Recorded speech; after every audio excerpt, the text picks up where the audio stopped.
జనవరి నుంచి వృషభ రాశి వారికి 2026 సంవత్సరం అత్యంత విజయవంతమైన సంవత్సరంగానే చెప్పుకోవచ్చు. అయితే ఈ సంవత్సరం వృషభ రాశి వారికి ఉద్యోగస్తుల కన్నా వ్యాపారస్తులకు శుభప్రదమైన సంవత్సరంగా చెప్పుకోవచ్చు. ఎందుకంటే ఉద్యోగ విషయాల్లో అసంతృప్తి వృషభ రాశి వారికి అత్యంత ఎక్కువగా అసంతృప్తి చెందే అవకాశం ఉంది.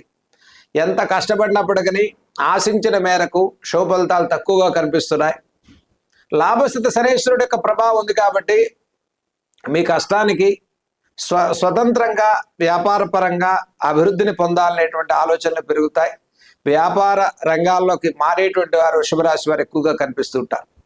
ఇక 2026 సంవత్సరంలో గురుబలంతో కూడుకున్నటువంటి వృషభ రాశి వారు, శనైశ్వరుడి యొక్క బలంతో కూడుకున్నటువంటి వృషభ రాశి వారికి మొదటి 6 మాసాలు అత్యంత శుభప్రదమైనటువంటి సంవత్సరంగా చెప్పుకోవచ్చు. ఈ సంవత్సరం మొత్తం కూడా మీరు చక్కగా దుర్గా అమ్మవారి ఆరాధన అత్యంత శుభప్రదమైన ఫలితాలు ఇస్తుంది. వృషభ రాశి వారికి ఈ సంవత్సరం మేలు చేసేటువంటి సంవత్సరంగానే చెప్పుకోవచ్చు.